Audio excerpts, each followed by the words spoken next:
캠페인은 한 분이 한 달에 1,000원을 후원해달라는 뜻이었습니다만 더 많이 보내주셔도 됩니다. 그리고 더 많은 분들이 후원해주시길 부탁드립니다. 후원금을 보내주시지 못하는 분들께 광고 시청을 부탁드립니다. 광고 1회당 베나TV의 수익은 1원입니다. 영상 하나당 광고 5개를 다 보시면 5원의 수익이 베나TV로 옵니다. 이 금액만으로는 프로그램 제작을 하기가 매우 어렵습니다. 그러니 후원도 많이 부탁드립니다. 감사합니다.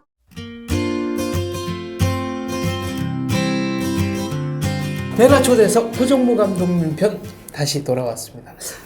일부에서 그 짐을 싸가지고 기숙사를 나갔다가 아까 그 선배님 그분 때문에 이제 다시 돌아온 데까지 했습니다.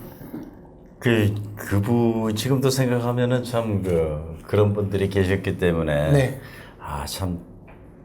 참고 굉장히 어려운 환경이고 정말이지 사람 지금 생각해 보면 아마 지금 젊은 우리 청소년들 그런 생활을 하려면 아마 할 사람 하나도 없을 거예요.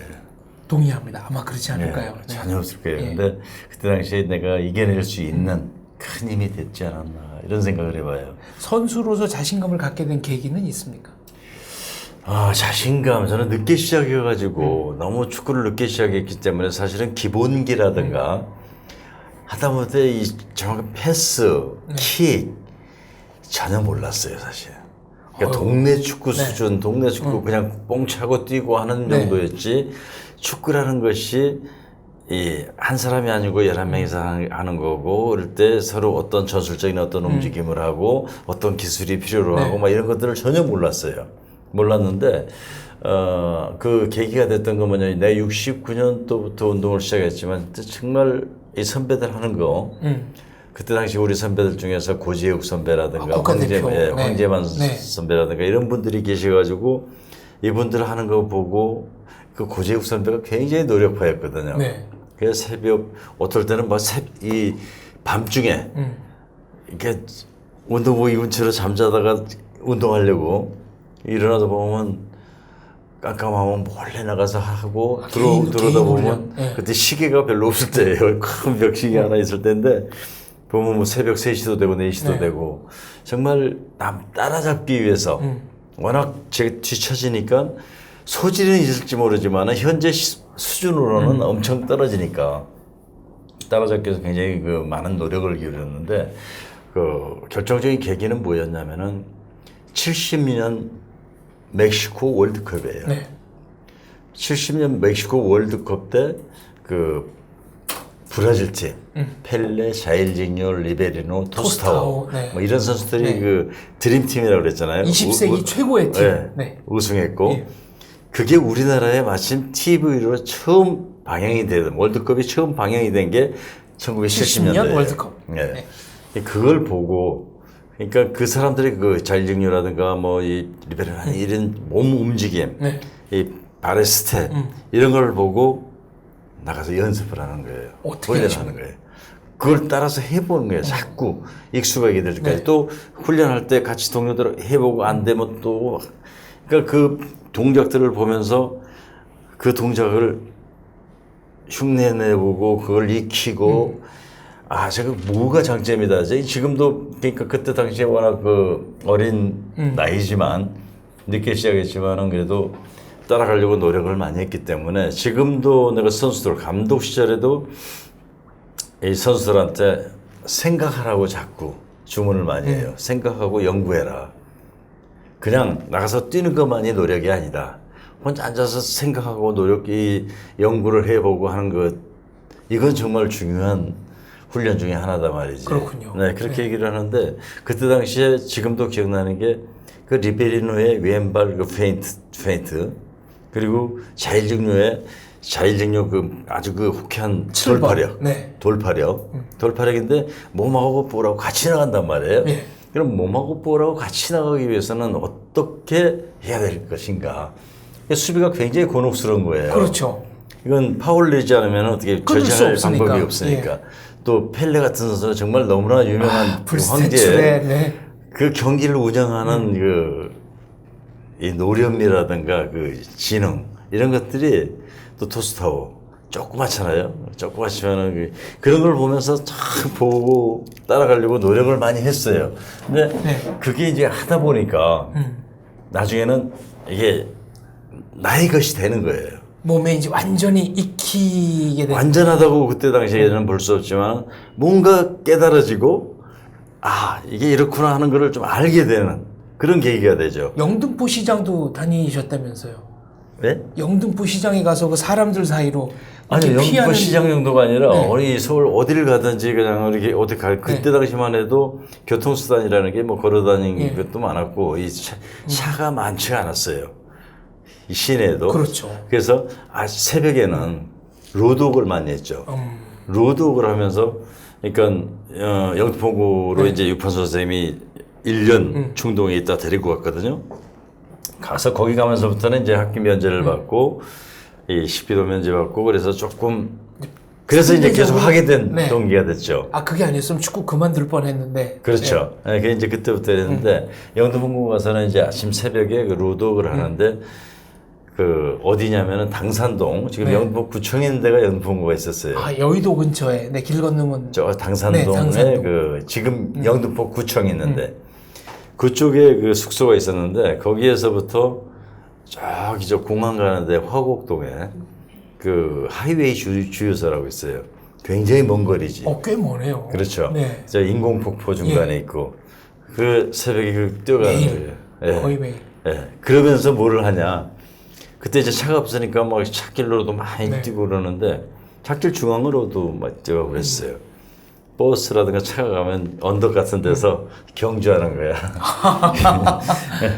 그 따라가져요. 네. 얼만큼은. 이제 그렇게까지 하고 거기 갔다 와서 또 줄넘기 하고 계단 뛰고 뭐 볼 가지고 하고 진짜 이 무지 그런 걸 많이 오직 하게 축구만 되는. 생각하는. 네. 그렇죠. 근데 이제는 정말 거기에 모든 걸 다 걸었다 할 정도로 그러다 보니까 이제 점점 이제 많은 게 얻어지고 자신도 생기고. 아까 제가 시장 말씀드린 거는 근데 사람들이 막 이렇게 움직이는 사이를 빠져나가는. 근데 그게 이제 그거죠. 그러니까 네. 페인트 연습을 이 시장 같은 데 가면은 막 사람이 많잖아요. 네. 그럼 어디로 움직일지 모르고. 페인팅 하면서 가는 거예요. 피해서 뛰어가면서. 네. 그러면 깜짝깜짝 놀라죠, 아, 사람들이. 사람들이 안 쳐다보나요? 그럼 쳐다보죠. 뭔가, 네. 근데 그때는 이제 뭐 그런 사람들이 지금은 거의 이 차량을 이용하는 그런 사람이 많죠. 그때 당시에는 걸어 다녔어요. 그런 게 많았어요, 또. 예. 그러다 보니까 또 이렇게 아주 많지도 않고 사람이.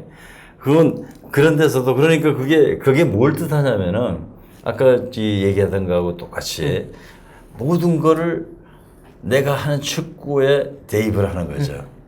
일상생활. 네, 모든 뭐가 거를. 필요한가.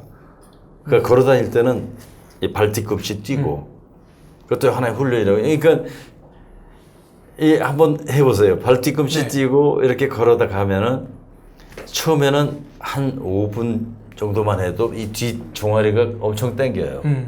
그래서 잘 못해요. 아 지금도 허 감독님 제 걸음걸이가 걸음걸이가 약간 독특하다고 이상하죠. 하는 분들이 있어요. 네, 맞아요. 그게 그 훈련의 그게 습관이군요. 그렇게 네. 해버리다 하다 보니까 그게 몸에 배가지고 지금은 그렇지 않은데도 걸음걸이가 꼭 그게 좀 약간은 그렇게 보이는 거예요. 처음에는 5분, 10분 하기 어렵죠. 못해요. 그렇지만 이제 계속 하면은 한 뭐 하루 종일 다녀도 괜찮아요. 그럼 그 자체가 훈련이 돼버리는 거죠. 일상생활 그렇죠. 자체가. 그러니까 모든 거를 그런 거, 뭐 네. 사람 사이 빠져나가는 거 이런 거를 이 축구하고 연관을 시키는 거죠. 이야 그야말로 네. 하루 종일 축구만 생각하고. 그렇죠. 그러니까 축구만 워낙 연구하고. 늦게 시작하다 보니까 다른 사람들보다 많이 뒤처지는데 네. 이제 그런 그 노력으로 따라잡았다고 봐요. 그래서 이미 제가 축구를 시작한 지 4년 만에 네. 청소년 대표로 선발이 됐으니까 그것도 쉽지 않은 일이에요. 이거는 아마 네. 그런 기록이 없을 거예요. 이게 알려지지 않아서 그렇지. 4년 만에 청소년 대표가 되고 6년째 되던 애 국가대표가 대표가 되고 됐거든요. 이거는 네. 네. 근데 지금도 이 우리 선수들이라든가 축구인들 모든 사람들이 저를 보고 굉장히 빨리 시작한 사람인 줄 알아요. 어려서부터 국민학교 때부터 한 걸로 생각합니다. 네. 왜냐하면 이 기술적인 네. 면에서 제가 좀 이 다른 사람보다 좀 나쁘진 않았거든요. 뭐 오히려 좋다. 그러니까 기본기가 없다 이런 걸 전혀 못 느끼는 그런 이제 좀 그렇죠. 축구 스타일이다 보니까 사람들이 굉장히 빨리 한 줄 알아요. 근데 늦게 시작했는데 늦게 시작해가지고 이걸 따라잡기 위해서 그만한 노력을 처절한 노력을 네. 하신 거네요. 그렇죠. 네. 그러니까 아까 뭐 시장 바닥을 누비고 아침에 도로를 뛰고 걷기를 하고 뭐 그 밤늦게 그냥 하고 TV를 보면서 동작을 보고 또 나가서 그거를 갖다가 우리가 흔히 하는 얘기가 있잖아요. 꿈은 크게 가져라. 크게 가진 꿈이 좋다. 네. 크게 갈수록 좋지만 실천을 하라는 거죠. 실천은 실천을 바로 하지, 눈앞에 그렇죠. 있는. 실천을 하지 않으면 망상이다 하는 얘기가 있거든요. 그렇듯이 그 생각들은 다 하죠. 생각들을 하고 내가 정말 훌륭한 선수가 되고 싶은 마음은 누구나 다 가질 거예요. 그렇습니다. 하지만 내가 그걸 그런 훌륭한 선수가 되기 위해서는 실천할 줄 아는 내가 행동으로 옮겨서 할 수 있는 그것 없이는 그런 의지가 없으면은 망상이다. 그렇죠. 그리고 그 실천이라는 거는 하루하루 작은 것부터 해나가야 된다 이런 그게 말씀이시네요. 뭐 저 작심삼일이라는 얘기가 있잖아요. 요새 작심삼초라고도 그래서는 안 되죠. 네. 이게 꾸준하게 정말이지 그 목표를 세웠으면은 그 목표를 정말 이 정복하기 위해서 하루 단 한시도 쉬는 시간이 있어서는 안 된다는 게 내 지론이에요. 이야, 네, 엄청납니다. 대표 선수 청소년 대표 하시면서 기억나는 일은 뭐가 있을까요? 참 재밌는 일 많았죠. 이제 대표선수로 뛸 때 제가 그 시합하다가 큰 부상도 당해봤고, 청소년 때 그러니까 청소년하고 대표팀 두 가지 이 생각나는 그 한 가지씩만 얘기를 해보죠. 청소년 때 처음 간 곳이 73년 아시아 청소년 대회인데 테헤란에서 했어요. 이란, 네, 테헤란. 근데 생전 처음 비행기를 처음 타봤죠. 네. 그때는 선수들이 빨래도 하고 다 밥도 했죠. 직접 그럼요. 지어 먹고 네, 맞아요. 막내들이 우리 네. 저 대표 선수 할 때도 마찬가지예요. 요즘 들어서 이게 2002년 월드컵을 계기로 해가지고 네. 이렇게 많이 좋아진 거지. 그때 당시만 해도 빨래 스스로 다 하고 밥도 뭐 지어 먹어야 되고 심지어는 이발도 아니, 선수들끼리 밥이야 이제 해주고 거기 이제 네. 있지만은 모든 거를 스스로 다 했어야 돼요.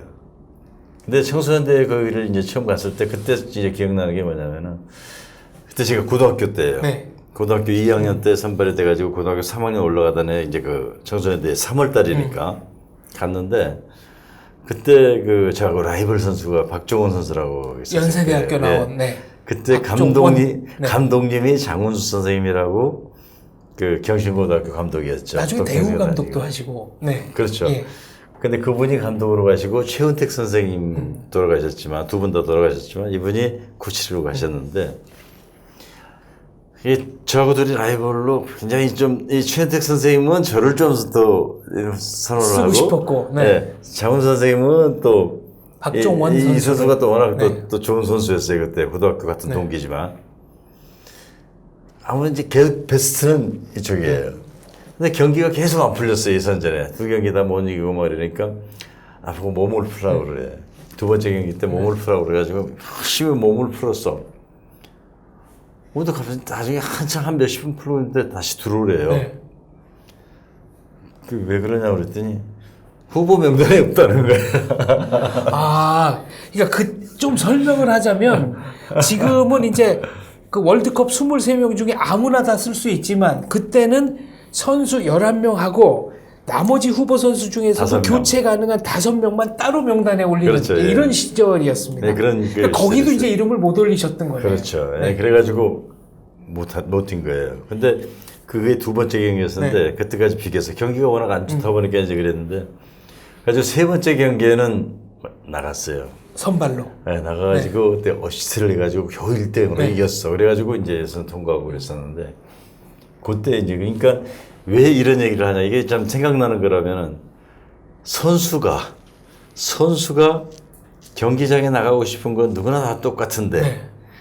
그것도 몸을 풀고 있는데 나중에 보니까 명단에도 없다. 그거 하면 그 심정 생각을 하면은 이런 경우를 이제 그 네덜란드 가서 처음 갔을 때 그 비는 수럽스러는데 처음 그러니까 이제 네. 초창기인데 몸을 풀라고 해서 열심히 전반부터 몸을 풀었는데 나중에 경기가 끝나버렸어요. 필립 사인트호벤 시절. 네. 네. 그런 경우도 있었거든요. 그때 그 경기가 한국에서 취재진이 그렇죠. 가서 그때 TBC에서 그때 네. 와가지고 그때는 한국 선수가 유럽 간다는 게 정말 차범근, 허정무 이후로는 거의 없던 시절이니까. 그러니까 그 선수가 만약 예를 들어서 그 어떤 그 연예인이라든가 네. 혹은 가수라든가 뭐 이런 사람들이 내가 지금 이 출연을 하려고 네. 이러고 있는데 당신은 지금 여기 명단 없어 이렇게 빠지시죠 네. 하면은 그 심정이 그것도 취재진이 또 어떻겠어요. 와가지고 카메라 그래요. 대고 있는데. 예. 눈물 나죠. 정말 그 속으로 응어리지는 게 엄청나게 큰 거거든요.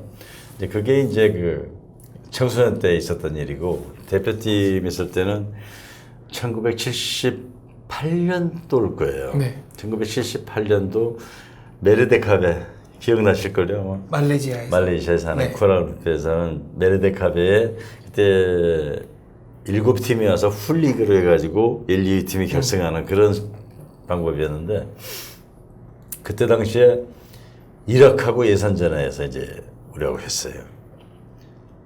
거기서 제가 큰 부상을 당했어요. 네. 고환이 찢어지는 찢어지는 이게 어떻게 태클을 들어왔길래. 아주 깊은 네. 태클로 네. 아주 그때 당시만 해도 굉장히 좀 아주 터프한 그런 경기가 많았었는데 그래놓고는 그게 너무 아픈 거야. 그땐 뭐 고환이 찢어지고 이런 것도 모르고 너무 아파 죽겠는데 밖에서 이제 의료진들 들어와가지고 이제 뛸 수 있겠냐. 뛰겠다. 내가 신호하면 좀 바꿔달라. 이제 아까 진돗개 얘기했잖아요. 이제 그런 것들이 아마 이제 좀 깊은 인상을 심어준 것 같은데 내가 그 정도 부상이면 내 신호를 하면 바꿔달라. 그리고 참 이거 참 고환이 보일 몰랐어요 정도로. 그때 당시만. 이렇게 그때는 이제 경기복을 입고 경기 있으니까 아니 예, 그렇죠. 경기 얼마나 다쳤는지를 순간이니까 얼마나 다쳤는지 모르죠. 이제 이 스포츠맨십에 어긋나는 거지만 내가 그 다음에 뛴다고 들어가가지고 상대편한테 똑같이 태클을 했어요. 네. 태클을 했는데 이게 빗 맞았어. 네. 그리고는 바꿔달라고 나왔어요. 그래가지고 바로 앰뷸런스에 실려가지고 이제 병원을 가서 보니까 이제 고환이 찢어져 4번이나 꼬매는 그런 상황이었어요. 그래가지고 그때 당시 너무 이제 와서도 이제 치료를 하고 그 다음 게임은 이제 뭐 다른 게임 못 뛰는 이런 상태였는데 예선전 마지막 이제 다른 건 두 게임인가를 못 뛰었어요. 못 뛰었는데 치료를 계속 했어. 계속 하는데 그때 그 문정식 씨라고 한의사 분이 갔었어요. 네. 주치의로. 침을 놔주고 계속 하니까 이게 점점 처음에는 마비되는 것 같더라고요. 왼쪽이. 네. 근데 그 다음에 점점 풀려. 네. 그게 얼마만큼 저도 참 미련을 들어봤던 게 괜찮아지니까 이 체육사 가면은 꼬맨 지금 상태인데 네. 이 팬티 중에 이 압박 팬티라고. 압박이 네. 딱 뭐 옛날에는 훈도시라고도 하고 그랬었어요. 네, 일본어로. 딱 붙이는. 네. 네. 그걸 입고 훈련을 조금씩 했어요. 시작을 했어. 뛰시려고요? 뛰었어요. 이제 뛰면서 훈련을 했어. 꼬맨 상태로. 네. 그리고 결승전에서 이라크하고 딱 붙었어요. 마침 또 이라크가 이제 네. 결승전 상대가 됐습니다. 근데 그때는 운동을 좀 하니까 뛸 수 있겠냐고. 네. 뛸 수 있다. 나갔어요. 이라크 선수들이 이라크 선수들이 나만 보면 다 도망다녀.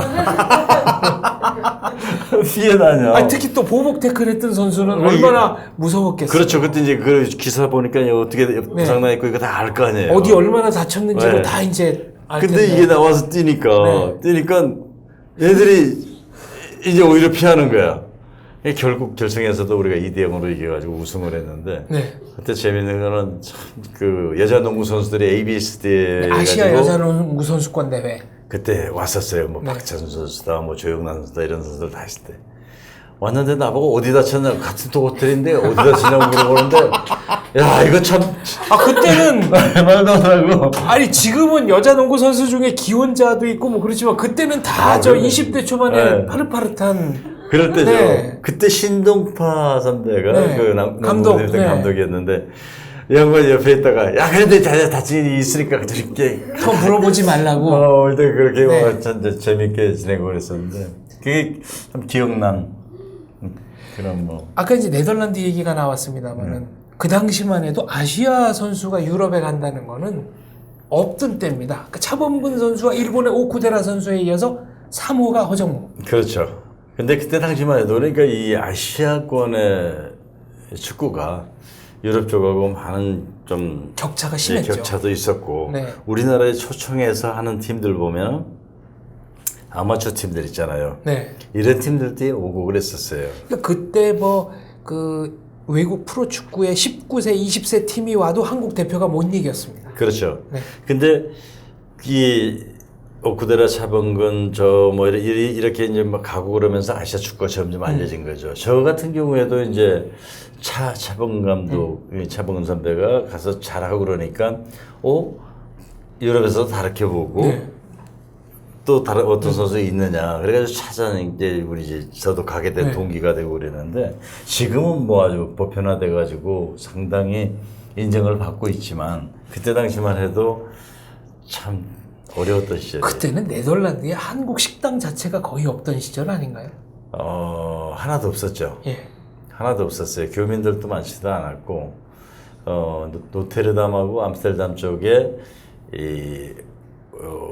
뭡니까 이제 그 비즈니스 우리나라 그 상공인들이 좀 나와 있는 정도였고 몇 명 안 되는 네, 시절. 아인투벤에는 뭐 한 명도 없었으니까요. 그러니까 박지성, 이용표 선수 이전에 허정무라는 필립스 아인트호벤 선수가 있었습니다. 이거 허정무라고 하라고 육무후라고 그랬어요. 지금도 육무후라는 이름을 기억하고 네. 그러는데 참 그 오랜 세월이 지났는데 지금도 기억을 하더라고요. 그리고 77경기 출전에 15골 득점. 그렇죠. 그리고 유럽 대항전에서도 득점을 한. 미들필드에서 네. 그래도 미들필더로서 3년 동안 그러니까 77경기 15골이니까 네. 초반에는 제가 경기 거의 한 약 4개월 정도를 후보로 있었으니까 그 인고의 시간이. 그렇죠. 그러니까 특히 중요한 게 이제 언어. 말이 안 통하면은 이게 얼마나 답답합니까 선수들도 서로 이렇게 소통이 돼야 되는데 말이 안 통하면 안 되거든요. 그래서 우리 선수들 보도 왜 이 좀 다른 공부도 중요하지만 영어 공부라든가 이런 거 좀 틈틈이 하라고 자꾸 주문을 하는데 영어는 그렇다 치고 네덜란드어를 배우신 거 아니에요? 영어를 통해서 배워야 되잖아요. 네. 이것도 우리나라 이 말로 직접 배우는 것도 아니고 네. 그 짧은 영어를 통해서 배우려니까. 근데 참 그래도 그 고마운 게 말이죠. 중학교 때까지 운동을 안 하고 정 선생님이 공부를 했잖아요. 그게 바탕에서 기초가 그래도 큰 네. 도움이 되더라고요.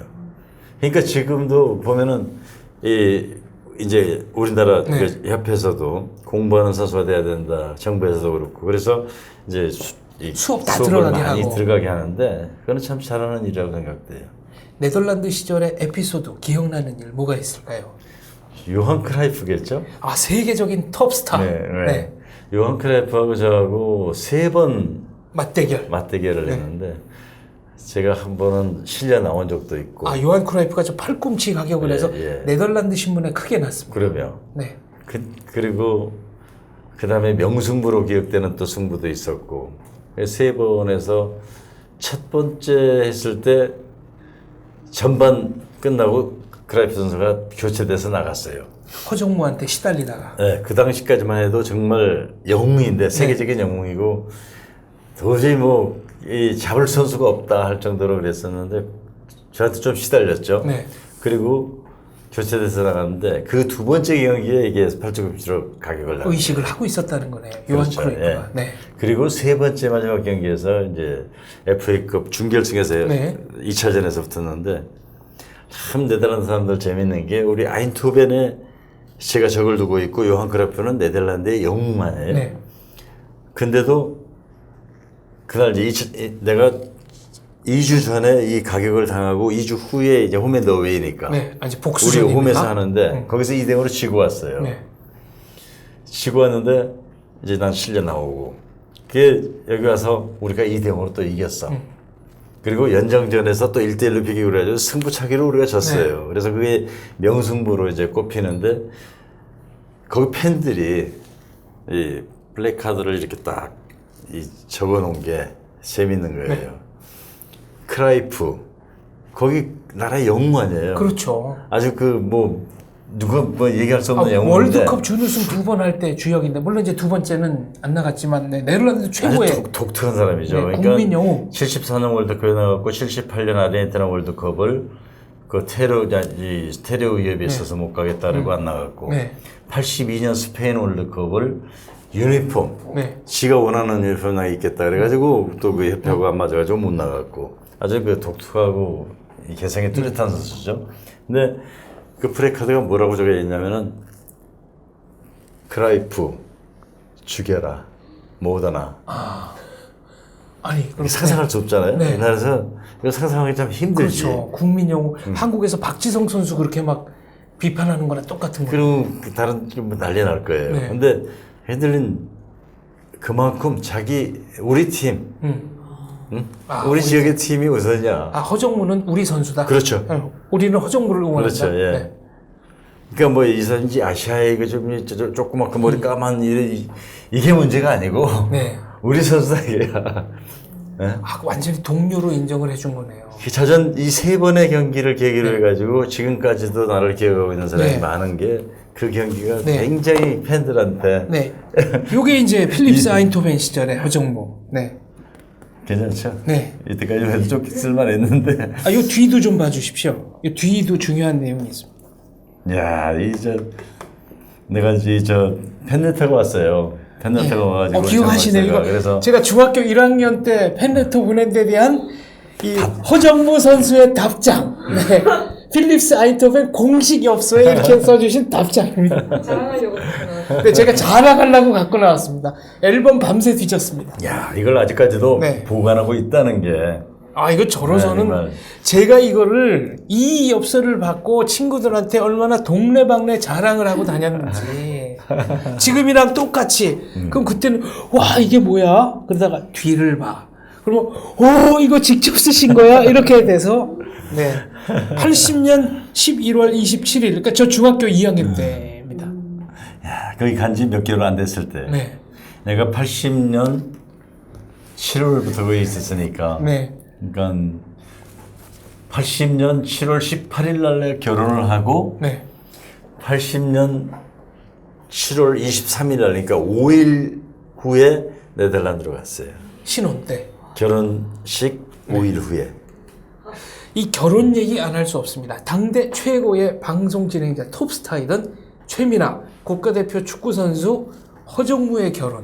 이거 엄청난 화제였습니다. 비밀 연애 하셨다면서요? 그 비밀로 하려고 했죠. 네. 그때 당시만 해도 이제 워낙 그 마을에서 비밀 약혼식만 하고 네덜란드로 가기로 됐었는데 네. 그 약혼식 날이 언제냐면 그래서 6월 24일이에요. 예. 80년. 그러니까 한 달도 안 돼서 결혼을 했잖아요. 네. 그럴 것 같으면 약혼식을 할 하지 필요가 말고 없었죠. 그냥 바로. 네. 근데 약혼식만 하고 가려고 하다가 그날 이게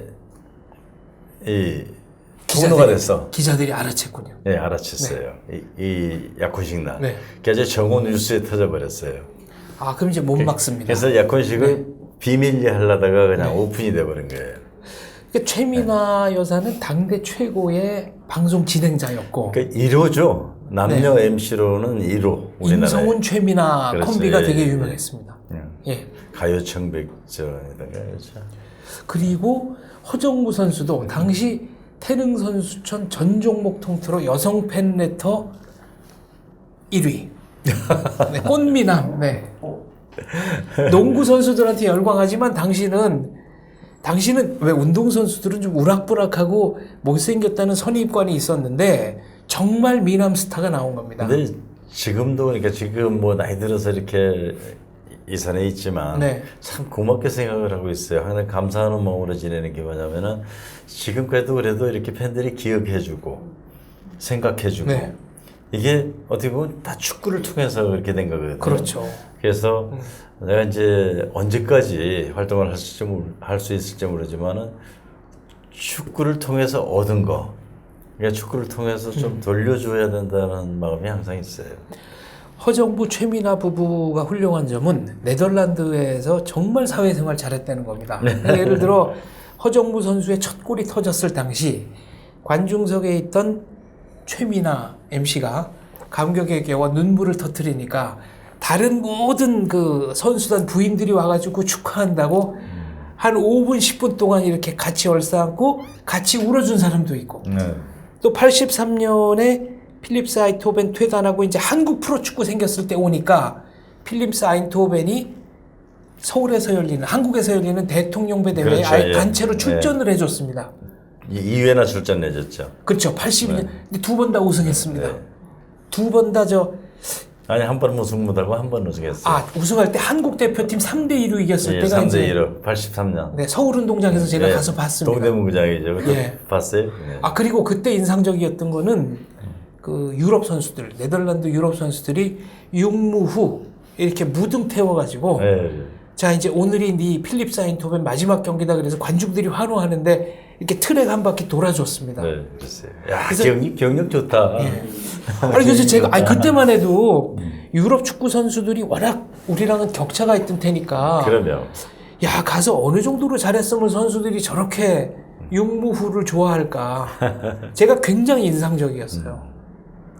참 지금도 가면은 그래서 그 다음에도 계속 해마다 거의 한 번씩 갔다 오고 그랬었는데 참 지금도 그 따뜻하고 잘해주는 게 참 고마워요. 필립스 아인트호벤 구단 가면 아직도 이제 붙어 있고 네. 사진이 붙어 있습니다.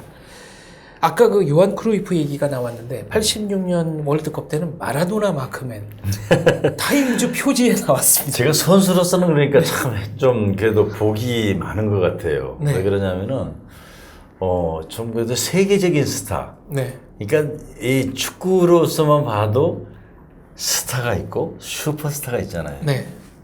그러니까 세계적인 스타가 있는가 하면은 정말 세계적인 천재 스타들이 있거든요.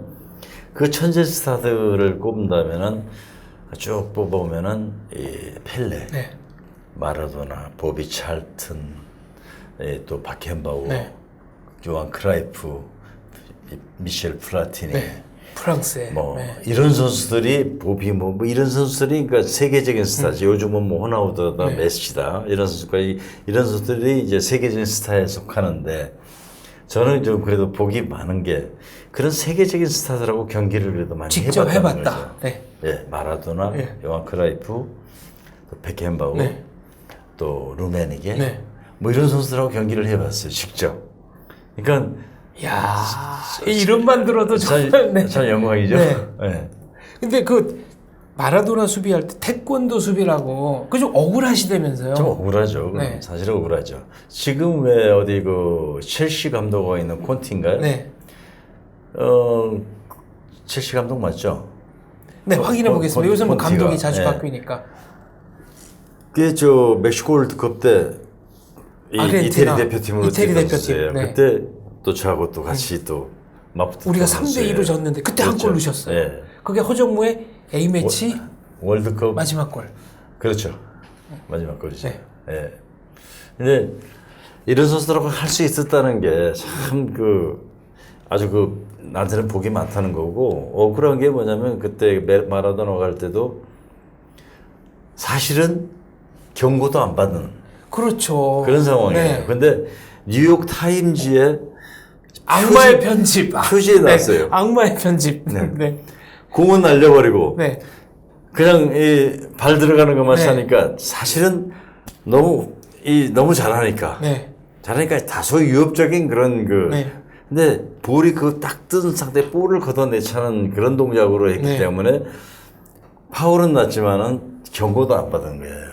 근데 타임지 그 표지에는 공은 없애버리고 이렇게 차니까 그냥 태권도 축구. 그냥 바로 공격하는 것처럼. 그렇죠. 네. 그럼 벌써 퇴장신다겠죠. 그렇죠. 네. 근데 그러니까- 실제로 심판은 옐로 카드도 안 꺼냈으니까. 그렇죠. 네. 그러니까 좀 억울하다는 거죠. 그걸로 해서 막 이 태권도 축구다 네. 뭐 이렇게 악명을 좀 떨쳤는데 사실은 악명을 떨쳐서도 좋고 뭐 하지만 86년 월드컵에서 아르헨티나가 우승했잖아요. 그렇습니다. 근데 그때 당시에는 뭐 아르헨티나 워낙 좋은 선수들도 많았지만 마라도나 선수의 원맨쇼라고 그렇죠. 볼 수 있을 정도로 네, 네. 정말 기량이 만개했을 거의 때거든요. 매 경기 골도 넣고. 근데 재밌는 거는 우리나라하고 할 때 경기를 가장 못했다는 거. 저 골도 못 넣고. 그렇죠. 네. 다른 경기 할 때는 뭐 혼자 거의 다 그냥 날라다녔습니다. 한번 네. 하다시피 했는데 우리하고 할 때 제일 못했다는 거. 그럼 오히려 반대로 우리가 마라도나한테 좀 더 잘했다. 이렇게 봐줘야 되는 거 아니에요? 86년 월드컵 얘기하시니까 그게 54년 이후 이제 처음 32년 만에 나간 건데요. 네. 저는 선수 허정무에 대해서 정말 반했던 순간이 있습니다. 86년 월드컵 예선 한국 대 말레이시아와의 경기. 예. 일본과의 경기는 이제 결승골을 네. 넣으셨지만 그 말레이시아와의 경기는 우리가 원정 경기를 졌기 때문에 네. 비기거나 지면 안 되죠. 탈락이었거든요. 예. 근데 그때 허 감독님이 돌파를 하다가 이제 결국 페널티킥을 얻었습니다. 네. 근데 넘어질 때 심판 쪽을 보면서 으악 소리를 지르면서 넘어졌고 그다음에 페널티킥 울릴 때까지 안 일어났어요. 그러니까 제가 봤을 때 그렇게 심하게 안 다쳤는데 예. 이게 저는 우리가 무조건 이겨야 되는 경기고, 근데 그 상대 수비가 좀 약간 미련한 동작을 했죠. 네. 우리는 옛날에 이런 게 있어요. 독일의 유명한 대표 선수 중에 하나인 우리 장박 박사님은 워낙 그 축구에 대해서 해박하니까 아실 거예요. 헬첸바인이라는 선수 알죠? 네. 이 사람 별명이 PK 도둑놈이에요. 70년대와 80년대 초반에 뛰었다. 그렇죠. 네. 잘했죠. 예. 아주 이 페널티킥 도둑놈이라는 별명이 붙은 선수인데 그 PK 지역 안에서 위험지역 안에서 이 드리블 돌파를 하는데 기가 막혀요. 근데 이 아까 자유직료 얘기를 잠깐 했죠. 파울 아니면 막을 수 없는 아주 교묘한 드리블을 한단 말이에요. 네. 그것도 하나의 기술이거든요. 그 살짝만 쳐도 넘어지는. 그러니까 이건 그냥 두면은 바로 돌파될 것 같고 발을 대는데 이 자세 자체가 이렇게 네. 빠져나가는 자세가 되니까 약간만 걸려도 이게 PK성이 돼버린단 말이에요. 그래가지고 그 헬첸바인이 그러니까 74년 그 월드컵 결승전에서도 PK를 얻어내잖아요. 네덜란드한테 1대0으로 지다가 이제 1대1 만들 때 그렇죠. PK를 그게 처음에 요한 크라이프 선수가 하나 얻어내서 네. 1대1 나섰지만 헬첸바인한테 네, 그것도 PK를 당해서. 그렇죠? 네. 그런 식으로 그러니까 그때 당시 말레이시아 경기할 때도 제가 돌파하는 순간이기 때문에 조금 조심했어야 되는데 상대가 태클이 이제 그렇죠. 예. 태클이 좀 깊었습니다. 그렇죠. 근데 그만큼 저는 저분이 저렇게 절실하게 뛰고 있구나 하는 생각을 했거든요. 절실했죠. 네. 절실했죠. 그거는 월드컵 예선이고 저희가 32년 만에 처음 나가는 네. 거. 지금 그래가지고 이번에 9회 계속 나가는 걸로 지금 도전을 하고 있는데 그때 당시에는 32년 만에 54년 스위스 월드컵 이후로 네. 처음 나가는 거잖아요. 정말 대단했습니다. 네. 그리고 심판이 PK 선언을 하니까 이제 후배 선수가 가서 일으켜 세웠는데 그때 또 제가 잊지 못하는 게 후배 선수 유니폼으로 이렇게 얼굴을 닦는 듯한 표정. 근데 저는 웃는 표정을 차마 들킬 수 없어서 그 안에서 웃고 계셨다고 저는 생각을 합니다. 야. 그게 웃고 계신 게 맞는 겁니까? 당연하죠. 왜냐면은 네. PK 선언했으니까 당연히 환호가 네. 나올 수밖에 없는 거고 네. 이게 뭐 어떤 속임수였다 뭐 이런 거보다는 저는 당연하다고 생각했어요. 이거는 완전 PK를 얻어내는 동작이고 이게 또 아마 거기에 대한 이의는 전혀 없었거든요. 그렇죠. 네, 뭐 네. 심판이 봐줬다든가 네. 오거나 아닌데 부렸다든가 이런 얘기는 전혀 PK 없었어요. 정당한 PK 그렇죠. 맞습니다. 예. 네, 근데 그 얻어내는 과정에서 그만큼 절실했다는. 그렇죠. 네. 저랑은 개인적으로 90년대 중반에 저희 영국 집으로 한번 찾아오신 적이 있습니다. 예.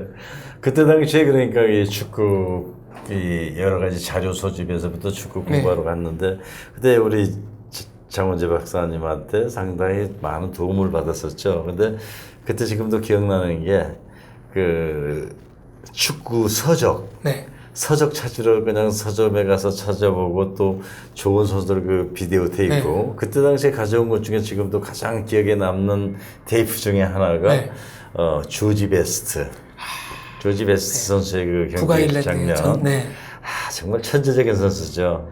그때는 참 자료 구하기가 하늘의 네. 별 따기였어요. 그때는 힘들었어요. 지금은 예. 뭐 조그만 칩으로 하고 네. DVD로 하고 그랬지만 그때 당시에 그런 그 자료 하나도 이만큼한 비디오 테이프. 그렇죠. 이게- 지금이야 유튜브 치면 다 나 그거 나오지만. 싸들고 가방에 넣고 그냥 이만큼 갖고 오는데 혼났어요.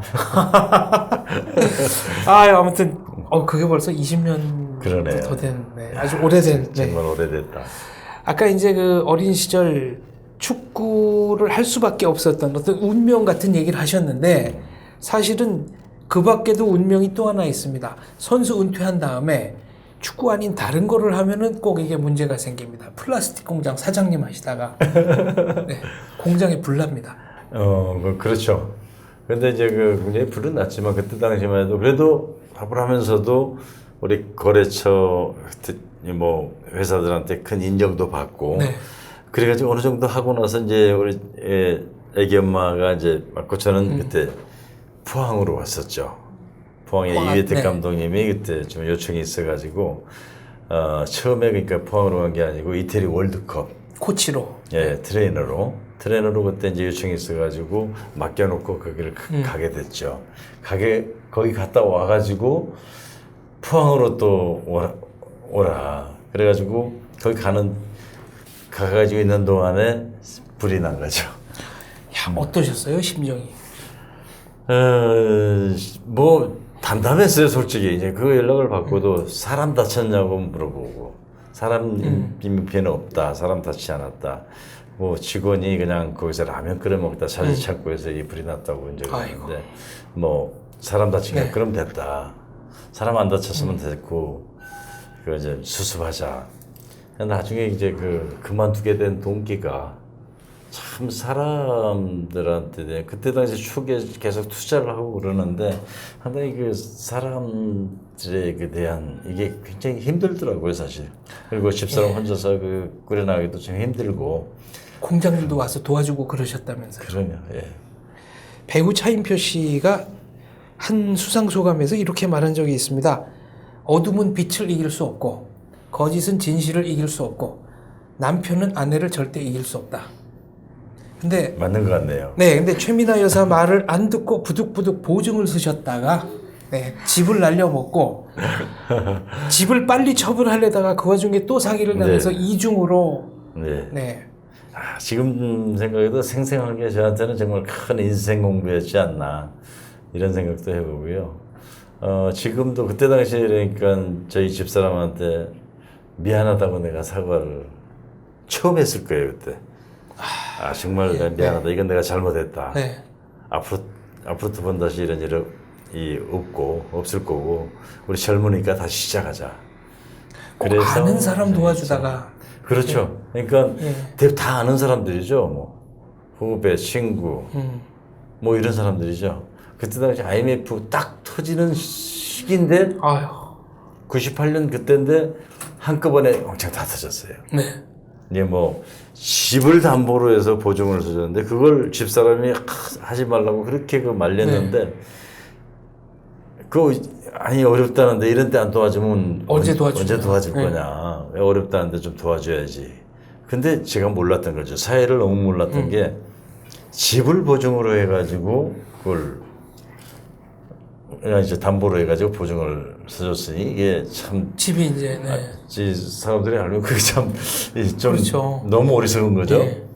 그래서 그게 이제 이게 하고 또 친구 후배 뭐 어려운 소리 하고 빌려달라고 그래서 또 빌려주고 그래가지고 그때 당시에 굉장히 많은 돈을 좀 해가지고 그때 딱 보니까 은행에 빚만 한 2억 5천 정도 남더라고요. 이제 집은 날아간 거고.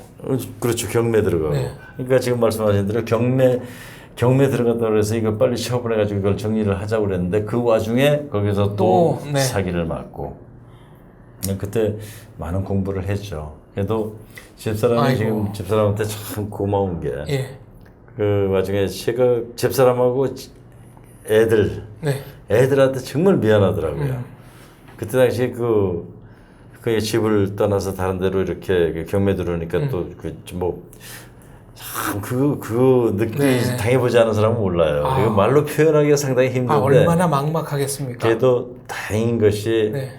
제가 그래도 계속 활동을 하고 있었고 집사람도 그다음에 활동을 시작하고 뭐 그래가지고 남들보다 훨씬 빨리 두 분 다 알려지신 분인데. 네, 훨씬 빨리 이렇게 네. 복구를 하고 지금은 뭐 그냥 우리 앞가림 할 정도로 잘 하고 있으니까.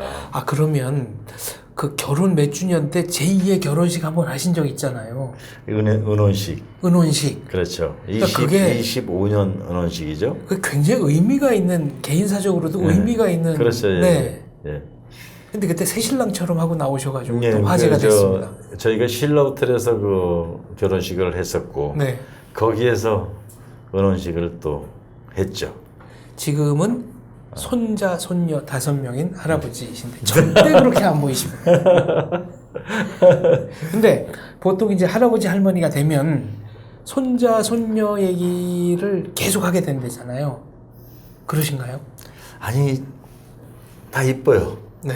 이쁘고 대신 저는 우리 아이들 키울 때도 그랬지만 공부하라는 소리는 안 했습니다. 이 공부라는 거는 저는 그렇게 생각을 하거든요. 그러니까 네. 지금 막 하나 한다. 우리 어렸을 때 경험을 보면 뭐 공부하라고 그러면 점점 하기 싫어져요. 반발심이 생기죠. 네. 점점 하기 싫어지고 어떻게 피할까 이런 궁리만 하게 되고 내가 하고 싶어야지. 네. 근데 뭐 물론 중요하죠. 학문을 닫고 이런 게 굉장히 중요하지만은 그건 못지않게 더 중요한 것은 뭐냐면은 착하고 건강하고 인성. 몸도 마음도 건강하고 네. 내가 이 사회생활을 하면서 서로 존중하고 배려할 줄 아는 그런 교육이 필요하지 않나.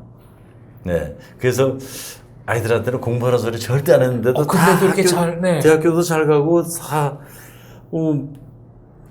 아주 잘 갔어요. 네, 명분대도 가고. 네. 네. 뭐 하나는 숙대 나오고 하나 명지대학교 나왔지만은 뭐 저희들이 시들이 다 알아서 하고 학원 그렇게 다니지도 않고도 집에서 인터넷 보면서 공부하고 또 그래가지고 가더라고요. 예. 그래서 지금 손자들한테도 손자 손녀들한테도 딸들한테 얘기하는 게 제발 네. 제발 학원이다 뭐다 막 이렇게 애들 혹사시키지 말고 애들 그 좀 건강하게 자랄 수 있도록 또 그리고 해서는 될 일, 안 될 일 요걸 잘 가르치고. 이런 것들을 잘 가르쳐 줘라. 그게 국이지 이 공부만이 교육이 아닌 것 같다. 공부하는 기계는 제발 좀 만들지 말아라.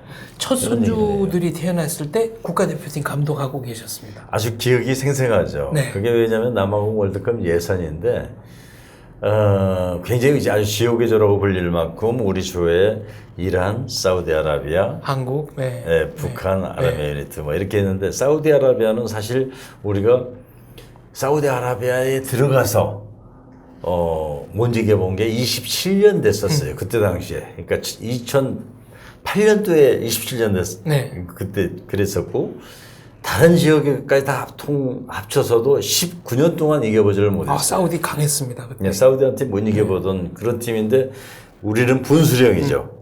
예선전. 네. 근데 그게 2008년 11월 19일 날 그 사우디에 가가지고 오해 경기가 경기. 있고 네. 우리 제일 큰 손자 쌍둥이 손자가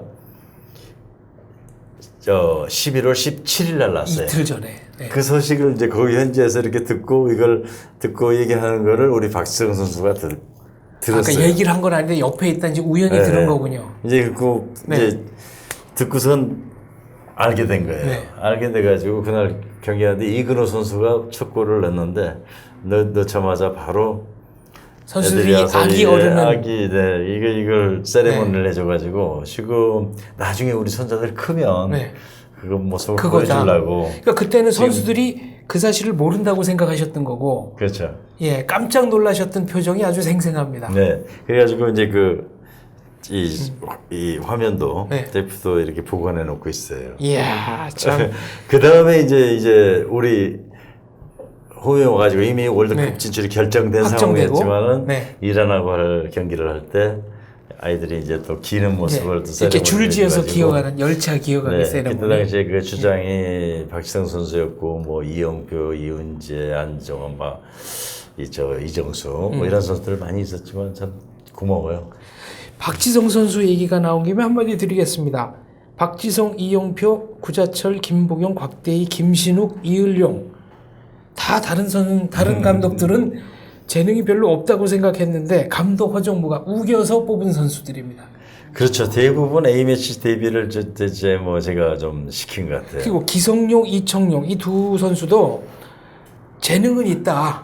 예. 그랬는데 20대 초반에 그냥 대표팀으로 바로 불러서 그렇죠. 네, 데뷔를 시켰습니다. 2010년 월드컵 예선 첫 경기 북한하고 할 때 네. 상하이에서 했죠. 3지역에서. 그때 당시에 기성용 선수가 아주 어린 나이로 스타팅으로 출전을 해가지고 만약에 그 경기를 저희가 지거나 기성용 선수가 부진했더라면 엄청난 비난을 받았을 거예요. 그렇죠. 근데 우리가 1대0으로 PK를 당해가지고 지고 있는 끌려가다가, 상황에서 네.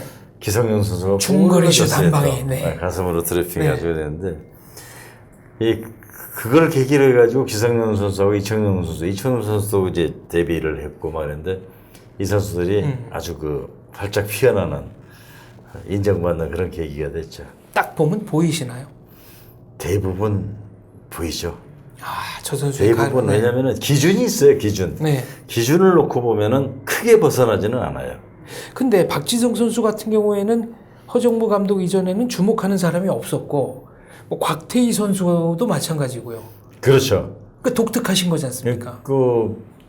보면은 이 선수들의 기준이라는 게 있는데 지금 때를 잘 못 만나가지고 뭐 이렇게 좀 가려져 있는 선수라도 우선은 좀 좋은 점을 갖다가 장점을 보고 이 선수가 클 수 있는 그 장점을 더 부각시키고 그걸 또 단점은 조금씩 좀 보완을 한다면은 뭐 그런 건 충분히 좋은 선수가 될 그 기준에 부합된다면 그 기준이라는 게 뭐냐면 첫 번째로는 그래도 지능은 있어야 되시. 네. 두 번째는 이 체질적으로 이 피트니스에 이상이 없어야 돼요. 그건 이제 주로 그걸 보는 기준은 뭐냐면은 회복 능력이 어느 정도 되느냐. 그러니까 축구라는 건 특히 그렇잖아요. 이게 경기장에서 이렇게 105m 뭐 90m 이렇게 되는 경기장에서 경기를 하다가 막 질주하고 굉장히 힘든 상황에서 누가 빨리 회복하느냐에 따라서 그게 사실은 그럼 10초에 회복하는 사람하고 20초에 회복하는 사람이 있다면은 그 10초라는 거는 엄청나게 그렇죠. 큰 시간이에요. 네. 골이 들어가도 들어갈 수 있는 시간이고 질주를 해도 100m 가까이 뛸 수 있는 시간이기 때문에 야, 어마어마하네요. 이건 그렇게 또 어마어마한 비유를 거죠. 하시니까. 근데 네. 회복 능력을 그걸 평가 기준으로 삼는 거예요. 그러니까 회복이 얼마나 빨리 잘 되느냐. 그런 사람은 절대 이 체력적으로 문제가 있는 사람이 아니에요. 그런 면에서 박지성 선수. 그렇죠. 네. 이영표 선수도 그렇고 회복 능력이 타고난 선수들이에요. 그런 걸 재보는 그 수단은 이제 테스트하는 종류가 여러 가지 있어요. 네. 뭐 셔틀런을 비롯해 가지고 그 선수들의 체력 이제 검사를 하는 게 굉장히 많거든요. 근데 그걸로 해서 이제 체질적인 문제가 없는가. 네. 이 세 번째로는 과연 이 선수가 그 축구에 대한 소질이 있는가. 이 감각, 센스라고도 하죠. 그거는 과연 타고나는 이게 건가요? 타고난 그게 있나 없나. 이걸 보는 거고. 마지막으로는 이제 성격이죠. 아, 이게 중요하군요. 아무리 네. 지능이다, 체력이 좋고 네. 또 소질이 있다 할지라도 성격적으로 적극적이지 못하면 절대 성공할 수 없다는 거예요. 역시. 이게 적극적인 사람이 모든 분야에서 네. 축구뿐만이 아니고 네. 모든 분야에서도 그거는 역시 네. 성공할 수 성공으로 있는 가는 확률이 적극적이어야지, 열정이 있고 적극적이어야지. 그렇지 않으면 성공할 수 없다는 게 아주 그 여태까지 겪어온 경험상으로 나타납니다. 아, 금과 옥조 같은 말씀이십니다. 지금 한국 프로축구연맹 부총재 하시잖아요. 네. 행정가로서 어떤 거를 꿈꾸십니까? 축구협회에서도 좀 일을 했고 이제 프로연맹 네. 부총리로서 프로축구를 관할하는 건데 우리 프로축구라는 거는 우리 대한민국 축구의 근간이 되는 거거든요. 그렇습니다. 프로축구를 모든 그러니까 대내외적으로 그 나라의 축구 수준을 평가하는 기준은 프로축구에 있거든요. 대표팀도 물론 프로축구 대표 선수들을 길러내고 네. 거기에 젖줄이나 다름없는 게 프로축구인데 우리나라 프로축구가 지금 상당히 침체되어 있는 게 안타까워요. 네, 뭔가 모르게. 그렇죠? 네. 안타까워서 이제 정말 이게 하는데 지난번에도 미국의 MLS도 보고 우리 또 직원들하고 같이 또 이 J리그도 가보고 네. 그러면은 그 미국이나 일본은 상당히 축구가 좀 떨어져 있던 나라. 그렇죠. 열기라든가 이런 게 변방이었죠. 많이 변방이라고 네. 봤었는데 지금은 완전히 뒤에 바뀌었어요. 우리나라보다 훨씬 이 평균 관중도 많고 지역의 뿌리를 확실하게 내렸다는 느낌을 받습니다. 놀랬어요. 저는 네. MLS 가서도 시애틀 사운더스 같은 팀 보면 평균 관중이 4만 5천이에요. 이건 놀랄 정도. 네. 그리고 그 구장에 있는 모든 시설이라든가 팬들에 대한 서비스, 경기를 하는 선수들의 그 자세 모든 것들이 유럽 문화를 그대로 닮아간다. 근데 그 관계자들한테 물어봤어요. 네. MLS 관계자들한테 교육도 받고 가서 물어봤는데 미국의 4대 스포츠가 뭐냐면 프로스포츠가 미식 축구, 야구, 농구, 아이스하키. 근데 아이스하키를 따라잡았대요 지금. 축구가. 네, 축구를 작년 2016년 기준으로 해가지고 평균 관중이 21,600명이었어요. 부럽네요. 부럽죠. 네, 부럽습니다. 근데 그것만이 부러운 게 아니라 그 시스템이라든가 이런 것들이 정말 몰라보게 왜 저 베컴 선수 아시죠? 네, 데이빗 베컴. 네, 베컴 아주 정말 유명하고 미국에서 LA 갤럭시에서 뛰고 그랬는데 지금 현재 프로팀 창단을 하고자 하는 팀이 7개가 미국 전역에서 지금 네. 기다리고 있어요. 근데 MLS 그 연맹에서는 뭐라고 그러냐면 2개만 허가를 해준대요. 너무 매년. 한꺼번에 많이 네. 하면은 이제 과부하가 날까봐. 근데 그 중에 베컴이 신청을 했어요. 본인이 구단주에서 해보겠다고. 마이애미를 근거로 해가지고 예. 이 신청을 해놨는데 그 조건이 뭐냐면은 3만 관중이 들어올 수 있는 축구 전용구장을 갖고 있어야 되는 게 첫 번째 조건이에요. 그러니까 그걸 이제 충족시켰죠. 자신 있다는 거네요. 근데 정말 네. 이 발전 속도가 어마어마하게 빨라요. 그래서 참 부럽다. 그렇습니다. 우리도 너무 이렇게 뭐랄까 나름대로 열심히는 하고 있지만 그런 노력, 축구 산업화에 대한 노력은 상대적으로 좀 그렇죠. 부족했던 걸로. 우리나라가 그 일본이나 미국보다도 훨씬 관중이 많았던 곳이에요. 그런데 지금은 네. 뒤 바뀌었는데. 과거에는 프로축구 경기 빅게임 같으면은 그 열기가 대단했습니다. 며칠 전부터. 네. 앞으로는 지금 우리가 악재가 그동안 좀 많이 꼈었죠. 네. 뭐 승부 조작이다 혹은 심판 매수 사건이다 이게 과거의 악재인데 과연 지금 가만히 생각해 보면 과거에 참 이게 있을 수 있던 사건이다. 실제로 선수들 승부 조작이다 했지만은 사람들이 승부 조작인지도 모르고 그냥 하는 경우도 꽤 있었고 뭐 관행처럼 이렇게 심판들하고 접촉하고 이런 것들이 지금 생각해 보면 이게 참 안 좋은 해서는 안 되는 심판 매수다 승부 조작 이런 걸로 이어졌는데 이제 그걸 계기로 해서 지금은 굉장히 좀 좋아지고 있거든요.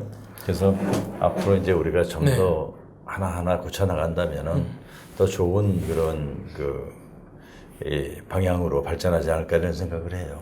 축구 없는 인생을 상상도 하지 못하는 저 같은 사람에게는 한국 프로축구의 부흥 굉장히 절실한 인생 문제이기도 합니다. 그렇죠. 굉장히 중요합니다. 그러니까 저희 같은 경우는 제가 프로 연맹에 지금 있지만은 전체 직원이 정말 인원수가 다른 데 비해서 굉장히 적은 편이지만 전체 직원들이 굉장히 열심히 해요. 주말이 없어요. 그렇죠. 경기가 주말에 그렇죠. 열리고 지금 토, 일, 월, 월요일 2개 경기가 또 있거든요. 그러니까 경기장에 계속 다니고 주말에 경기장 가야죠. 또 이 경기 끝나고 이제 월요일, 화요일, 수요일은 이 경기 분석을 해요. 심판 관계 뭐 이런 거 막 이런 것들을 하기 때문에 정말 하나하나가 굉장히 눈코 뜰 수 없이 바쁘다. 또 한 가지는 연맹 직원이 지금 약 25명 정도 되는데 전체 직원이 약간 정예화라고 볼 수 있죠. 소수 정예화해서. 네, 근데 누구나 1개 국어 이상을 해야 돼요. 외국어를. 어느 기준 이상으로 해야만이 지금 채용도 되고 네. 일도 할 수 있고 그렇죠. 국제 교류도 네. 할 수 있다. 그렇죠. 한국 프로축구의 부흥을 정말로 기원합니다. 자, 한국 젊은이들에게 이 얘기는 꼭 하고 싶다. 조언 한마디 부탁드립니다. 참 할 일이 너무 많죠. 우리 젊은이들이 이렇게 커나가는 정말 우리 젊은이들이라면은 대한민국의 미래잖아요. 대한민국의 미래. 어떻게 한마디로 어떻게 표현할 수 없지만 우리 대한민국 젊은이라는 데에 대해서 좀 긍지를 갖고 대한민국의 미래를 위해서 한 번이라도 한 번쯤 한 번만이라도 우리 생각하자. 진지하게. 예, 네. 진지하게 생각을 하면서 정말 대한민국이 조국이라는 거는 영원히 변치 않거든요. 우리가 대한민국 사람이라는 거는 우리 이민을 가든 어딜 가든 우리가 그럼요. 외국 뿌리가, 생활도 네. 해봤지만 뿌리라는 건 절대 변할 수가 없습니다. 그리고 내 후손, 내 손조 모두를 위해서도 또 지금 현재 나를 위해서도 우리 대한민국을 자랑스럽게 여길 줄 네. 알고 실제로 저는 자랑스럽다고 생각을 해요. 왜냐? 그 어렸을 때 정말 살기 어려운 시절 정말 먹을 게 없어. 우리 학교 다니면서 초등학교 가서 그 길 걸어 다니면서도 고구마 밭에 있는 고구마 네. 캐가지고 이 잔디에다 씻어가지고 먹기도 하고 산에 가서 뭐 먹을 거 이런 것들을 막 하고 그랬던 시절이 엊그저께 같아요. 그렇지만 그런 시절은 과거고 지금 현재 우리나라가 이만큼 세계에서 인정받는 나라가 됐잖아요. 그럼요. 네, 그러면 자랑스럽게 얘기할 줄 알아야 되는데 나쁜 면만 자꾸 생각을 하고 부각을 하는 것 같아요. 우리 제발 우리 대한민국 자랑스럽게 여기고 앞으로 미래를 위해서 좀 더 내가 헌신할 수 있는 그런 좀 이 사회를 만들어 주십사 하는 게 부탁이죠. 멋진 말씀입니다. 아까 좋은 선수들도 장점을 보고 어떻게 개발시켜 줄 거냐를 생각하라고 그러신 것과 일맥상통한다고 생각합니다. 평생을 살면서 이건 내가 진짜 잘한 거다. 이거는 정말 후회된다. 한 가지씩만 좀 꼽아 주십시오. 후회되는 거야 맞죠. 내가 네. 잘못한 것도 너무 많고 네. 사실 뭐 보면은 그나저나 저 어떻게 하다 축구를 시작하고 축구를 통해서 모든 사람들한테 사랑받고 뭐 이게 어느 정도 그래도 내가 위안이 되고 내가 참 자랑스러운 거라고 이긴다면은 그 외의 거에 대해서 이 정말 잘못한 거 네. 후회한 거, 이렇게 후회할 거, 이런 것들 너무 많아요. 다 일일이 다 얘기할 수가 없어요. 네. 하지만 분명한 건 뭐냐면은 좀 그래도 성실하게 살려고 노력한다. 네. 예. 또 내가 앞으로 이 사회에 조금이라도 도움이 되는 사람이 되려고 노력한다 하는 그런 거는 있어요. 잘한 거는 어떤 겁니까? 저한테는 예전에 축구를 하기로 결정한 것과 지금의 아내에게 청혼한 게 내 일생에서 제일 잘한 거다라고. 솔직히 지금 네. 말씀하시면은 축구 한 것도 어쩌다 보니까 그냥 우여곡절 그때 하게 됐잖아요. 내가 뭐 스스로 내가 축구를 하고 싶어서 결정을 하고 뭐 이런 건 아니었거든요. 그냥 환경에 떠밀려서 어떻게 하다 보니까 이렇게 됐는데 운명의 손길이 이끌어 준 겁니다. 내가 포기하지 않고 네. 중간에 그 어려운 시절 정말 그 육체적으로 혹은 정신적으로 어려운 그 시절에 내가 포기하지 않고 끝까지 그래도 도전을 했다는 거 이게 저한테는 좀 참 잘했다. 잘한 일이었다. 그때 내가 포기를 했다면 네. 지금 뭐가 됐을까? 저 신도 가서 고기 잡든지 농사를 짓든지 혹은 또 지금과는 다른. 지금 생각해 보면 그래요. 그러니까 어떤 일을 목표를 갖고 처음에 발을 들여놨는데 우여곡절 속에서 그냥 했다 할지라도 도중에 그 정말 정치로 갈등이 많았지만 네. 포기하지 않고 끝까지 이겨냈다는 거 이게 제일 잘한 일이다. 네, 네. 잘한 일이다 말씀드리죠. 다시 태어나면 어떤 삶을 살고 싶으십니까? 바둑도 아마 6단 고수시고 뭐 하고 싶은 일이 많으실 것 같아요. 저는 다시 태어나서 네. 그렇다면은 하고 싶은 일도 많겠지만 그래도 축구를 다시 할 것 같아요. 이야. 왜냐? 네. 이제 다시 태어난다면은 정말 어렸을 때 지금 옛날하고 지금하고 환경을 비교해 보면 지금 선수들하고 저 옛날 비교가 안 되죠. 하늘과 땅이거든요. 네. 우린 축구 한 칼레가 없어가지고 정말 이걸 네. 막 이게 가죽으로 깎아서 스타트 만들어가지고 그렇죠. 막 선수들이 말려가면서 이게, 뭐 이래서 예, 이렇게 징도 유니폼 받고. 한 벌, 네. 두 벌 이거 자 먹는 것도 정말 고기 한 번 먹기가 정말 어려웠던 그럼요. 그런 시절에 우리는 네. 이 운동을 했는데 지금은 안 그렇잖아요.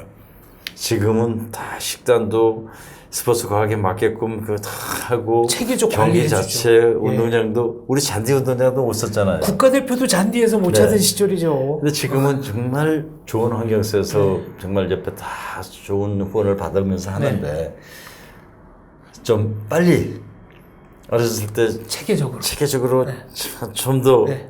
해봤으면 다시 태어난다면 그러면은 내가 어느 선까지 올라갈 수 있을까? 아, 지금 같은 환경에서 한번 어렸을 때부터 축구를 해봤으면 어느 정도 수준까지 할 수 네. 있을까? 내가 메시만큼 할 수 있을까? 메시 뭐. 네. 한번 도전해 보고 싶어요. 아, 충분히 네 그러실 수 있을 거라고 생각합니다. 오늘 저 출연 소감 한마디 부탁드립니다. 어떠셨어요? 글쎄요, 저는 사실은 배나 TV 솔직히 말씀드리면 잘 몰랐어요. 몰랐는데 우리 장원재 박사 때문에 알게 됐고 이런 이 초청을 받고 옛날에 정말 공부했을 때는 되게 신세를 지고 이런 인연 때문에 선선히 이제 와서 이렇게 뭐 이렇게 좀 얘기를 하고 있는데 참 고맙고요. 앞으로 이렇게 지금 규모가 그렇게 크지는 않고 조그만 이런 방송이라고 보지만 그래도 매스컴의 힘이라는 거는 엄청나게 중요하다고 봐요.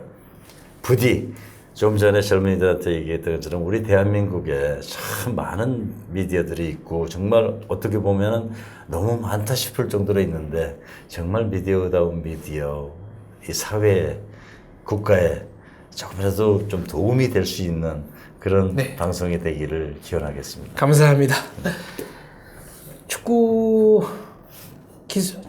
기숙사 뒷산에서 언손으로 눈물을 흘리던 허정무 소년의 눈물은 개인적인 눈물이었고 2010년 남아공 월드컵 16강전이 끝나고 인터뷰를 하면서 흘린 허정무 감독의 눈물은 공적인 눈물이었다고 생각합니다. 대한민국과 관련해서 한국 축구와 관련해서 세 번째는 환희의 눈물을 한번 흘리시는 그날 빨리 오기를 기대합니다. 고맙습니다. 오늘 인터뷰 감사합니다. 고맙습니다.